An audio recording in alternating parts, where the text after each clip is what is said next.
बच्ची का और उसके परिवार का विधायक ने, हमारे भूतपूर्व विधानसभा अध्यक्ष ने, जिनकी हम बहुत इज्जत करते थे, और उन्होंने आप सबको विदित है कि राजीव बिंदल जी, हम उनको राजीव बिंदल जी ही बोलते हैं, उनको हिंदू नहीं बोलते हम, वो हमारे दिल में हैं, हम उनकी बहुत इज्जत करते हैं और वो एक बहुत सुलझे हुए राजनीतिज्ञ हैं। लेकिन उन्होंने 14 तारीख को जो अपशब्द अल्पसंख्यक के लिए कहे वो नाकाबिले बर्दाश्त हैं। उसकी प्रकरण में हमने ये प्रेस कॉन्फ्रेंस का आयोजन किया है और आप लोगों के माध्यम से हम उनको जताना चाहते हैं कि बिंदल जी, 2014 में जो इलेक्शन आपने विधानसभा का जीता, उसमें 70 से 75% तक मुस्लिम लोगों ने आपको वोट दिए, आपके साथ घर घर जाकर वोट मांगे और आप उसमें सक्सेस हुए। उसके बाद 2019 में जो इलेक्शन हुए उसमें भी मुस्लिम वोट आपको पड़े हैं और आप आज ये कहते हैं कि नाहन से लेके पौंटा तक मुस्लिम लोग पर्टिकुलर नाम लेकर के मुसलमानों का आप कहते हैं कि वो माल बेचते हैं। अरे भाई, वो तो गरीब हैं, कोई IAS, IPS, ICS या कोई इतने बड़े ओहदे पर नहीं है जो लोग, वो गरीब लोग हैं जो शाम तक फ्रूट बेच के, सब्जी बेच के 1000 रुपये इकट्ठे करते हैं और अपना घर का खर्चा चलाते हैं। वो बहुत गरीब लोग हैं। आपने अपने नुमाइंदों को बोल के उनको हटवा दिया वहाँ से। बिंदल जी, ये कोई आपकी राजनीति चमकाने की वो नहीं है रोड कि आप पौंटा से लेके और नाहन तक फ्रूट बेचने वालों को, सब्जी बेचने वालों को वहाँ से हटवा दें। आपको मैं बताता हूँ कि आप जो बोलते हैं कि नाहन से लेके पौंटा तक मुस्लिम सब्जी बेचते हैं, फ्रूट बेचते हैं, तो आपको एक छोटा सा उदाहरण देता हूँ।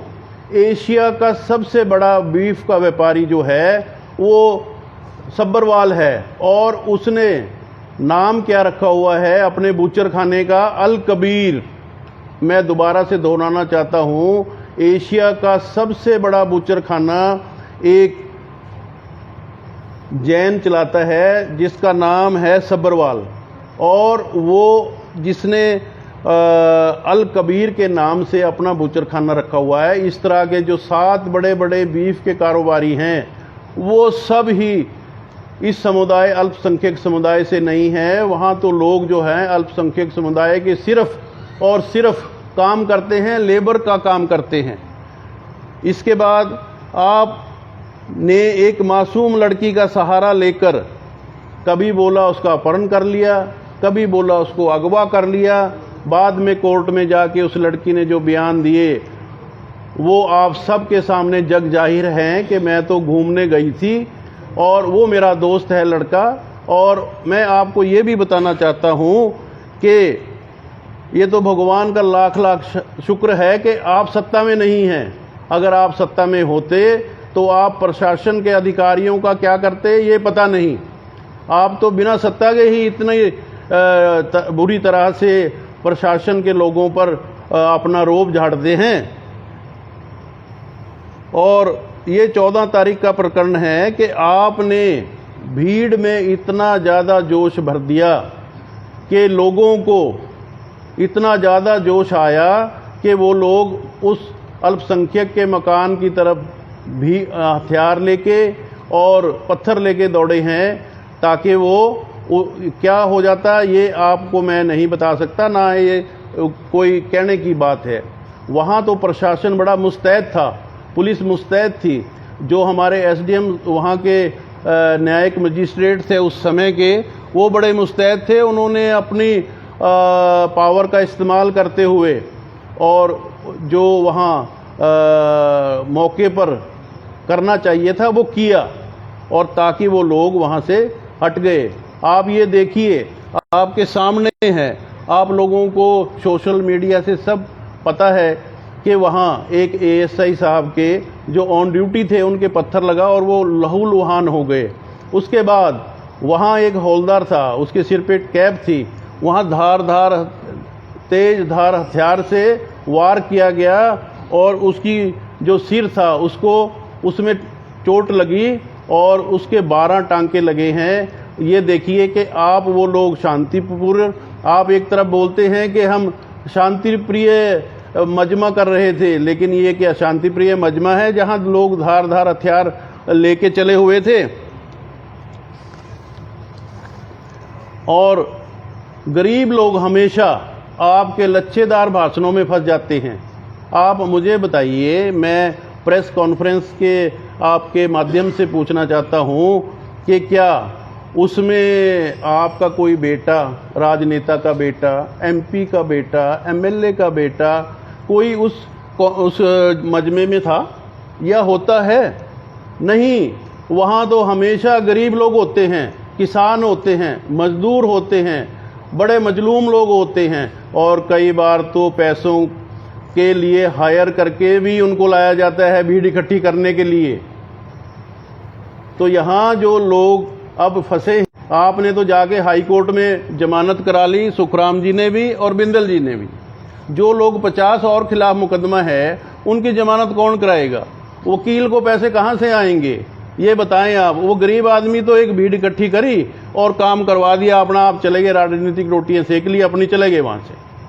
लेकिन जो गरीब आदमी फंस गया मेरे जैसा, वो अपनी जमानतें जब कराएगा तो पता लगेगा कि वकील और जमानत, उसके कोर्ट के चक्कर जब उसको काटने पड़ेंगे तो उसकी दिहाड़ी टूटेगी। तब आप दिहाड़ी देंगे क्या उसको?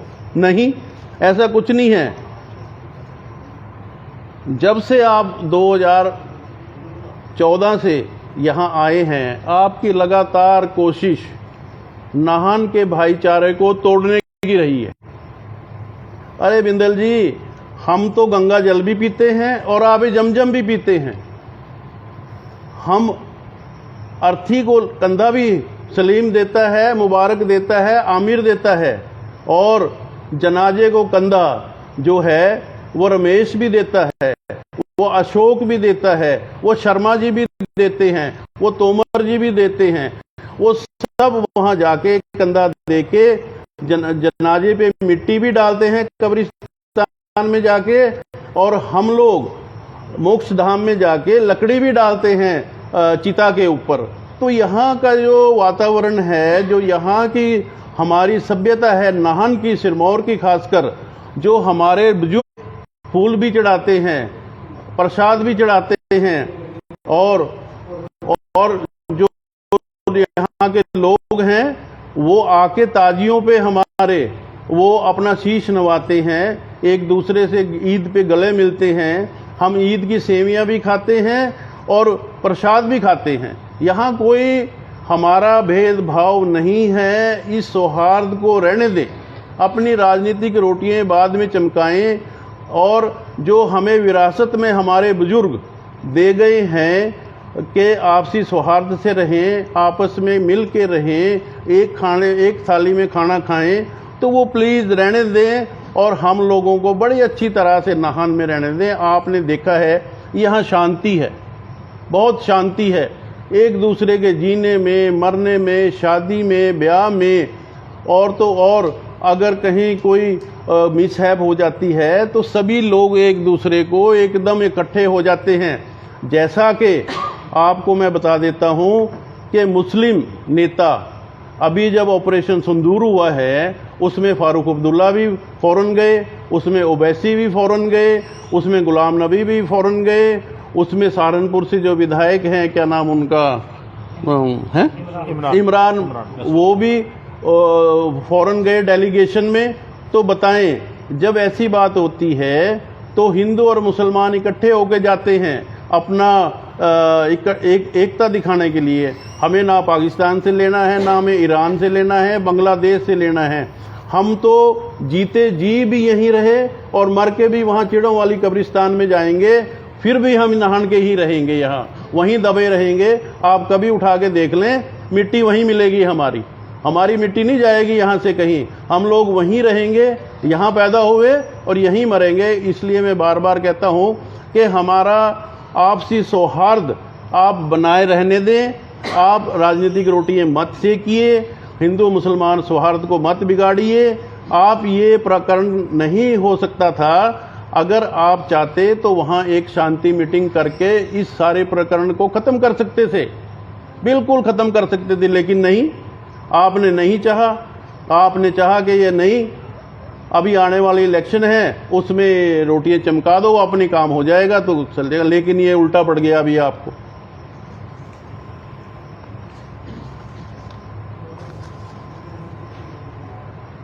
एक और मैं मंच के माध्यम से कहना चाहता हूं प्रशासन को कि सराहा में भी यही लोग, कुछ लोग जो अभी सलाखों के पीछे हैं, गए थे कुछ दिन पहले, वहां भी दुकानें खाली कराई थी इन लोगों ने।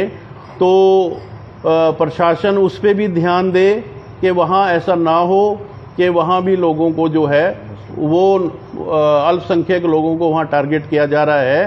तो ये प्रशासन के मेरे ख्याल उसमें ऐसी घटनाएं होने से रोकें, और इन जो लोग वहाँ दुकानदारी कर रहे हैं उनको करने दे। क्या छोटी छोटी दुकानें हैं, कोई धोबी की दुकान करता है, कोई नाई की दुकान करता है, कोई बड़े बड़े होलसेलर नहीं है सब्बरवाल की तरह। यहाँ तो छोटे छोटे लोग हैं जो दिनचर्या की 150 या 1000 रुपए की ज़्यादा से ज़्यादा इनकम करके शाम को रोटी खाते हैं, दिन में कमाते शाम को खा लेते हैं लोग, तो इतने बड़े नहीं हैं। तो मेरी आप लोगों के माध्यम से यही दरख्वास्त है एक बार फिर से कि हमारा आपसी सौहार्द बना रहे और हम एक दूसरे के काम आते रहें, और यही मेरी आपसे है। जय हिमाचल, जय भारत।